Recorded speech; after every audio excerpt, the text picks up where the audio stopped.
जय बागेश्वर धाम सरकार, जय बालाजी सरकार। दोस्तों, आप सभी लोग जानते हैं कि विदिशा में आज बागेश्वर धाम सरकार जी की 6वें दिन की कथा चल रही है। तो दोस्तों, आप सभी लोग इस विदिशा की बागेश्वर धाम सरकार जी की कथा को हमेशा याद रखोगे, क्योंकि दोस्तों विदिशा की इस बागेश्वर धाम सरकार जी की कथा में ऐसा बहुत कुछ हुआ है जो कि आज तक कभी बागेश्वर धाम सरकार जी की कथा में नहीं हुआ है।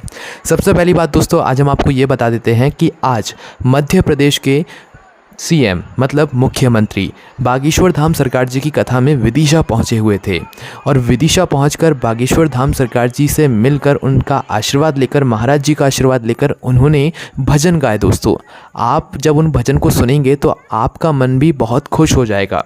खुद इस मध्य प्रदेश के मुख्यमंत्री ने बागेश्वर धाम सरकार जी की जो कथा विदिशा में चल रही है, विदिशा में आकर भजन गाए हैं।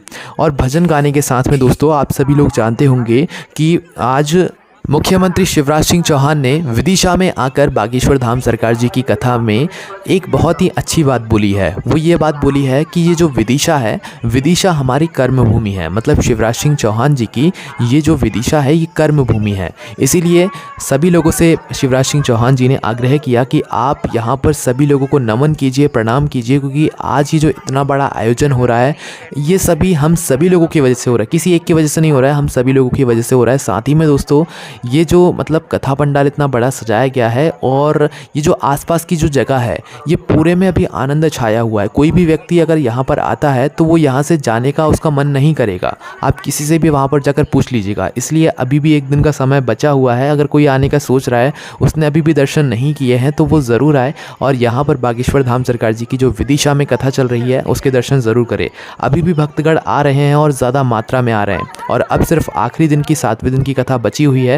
तो दोस्तों, इस दिन भारी मात्रा में भक्तगण पहुंचने वाले हैं बागेश्वर धाम सरकार जी की कथा को सुनने के लिए। तो आपको भी बहुत बड़ा आमंत्रण है, आप ज़रूर आइए। और विदिशा में रह रहे लोगों के लिए तो भाई विशेष रूप से निवेदन है कि आप लोग अगर विदिशा में रह रहे हो तो भाई आपको ज़रूर आना है, क्योंकि आपके शहर में ही कथा हो रही है और आप ही नहीं आ रहे हो तो फिर कैसे बात चलेगी।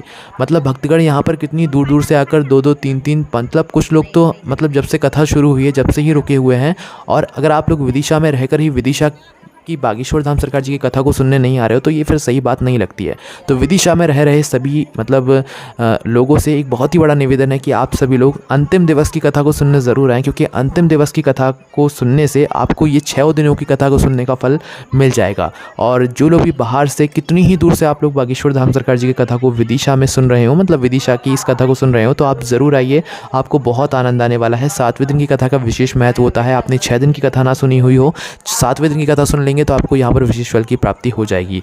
उसके बाद दोस्तों, विदिशा की ये कथा बहुत ही ज़्यादा खास है, क्योंकि दोस्तों इसी विदिशा की कथा में खुद अनिरुद्धाचार्य जी महाराज, जो कि बहुत बड़ी भागवत कथा मतलब यहाँ पर करते हैं, वृंदावन के में इनका बहुत बड़ा आश्रम भी है, गौरी गोपाल आश्रम है। और दोस्तों, अनिरुद्धाचार्य जी महाराज आए हुए थे और उन्होंने यहाँ पर भागवत जी की आरती खुद करी थी। उसके बाद में दोस्तों, दूसरे ही दिन अगर हम बात करें तो खुद देवकी नंदन ठाकुर जी महाराज भी यहाँ पर आए हुए थे। अगर कोई बचा है तो वो बस सीहोर वाले पंडित प्रदीप मिश्रा जी बचे हुए हैं, जो कि अभी तक विदिशा में बागेश्वर धाम सरकार जी की कथा में नहीं पहुंचे हुए हैं। और आज तो भाई बहुत बड़ी बात हो गई कि मतलब मध्य प्रदेश के जो मुख्यमंत्री हैं शिवराज सिंह चौहान, वो भी बागेश्वर धाम सरकार जी की कथा में आशीर्वाद लेने पहुंचे हुए हैं। और उन्हें अपने मतलब कुछ ऐसे शब्द अपने सभी लोगों से बोले हैं कि वो मतलब उनका एक अलग ही आनंद है, उनका एक अलग ही मतलब है। तो आप लोगों ने क्या इनके शब्द सुने हैं वो कमेंट में ज़रूर बताइए, और आपको कौन सी बात अच्छी लगी वो भी ज़रूर बताइएगा। और मुख्यमंत्री शिवराज सिंह चौहान ने विदिशा में बागेश्वर धाम सरकार जी की कथा के अंदर 1-2 भजन भी गाए हुए थे, वो भी आपको कैसे लगे कमेंट में ज़रूर बताइएगा। आपको कोई भी अभी प्रश्न हो विदिशा में हो रही बागेश्वर धाम सरकार जी की कथा को लेकर, अगर आप आना चाहते हैं तो आप उनसे कमेंट करके पूछ सकते हैं, आपको पूरी सहायता यहाँ से कर दी जाएगी।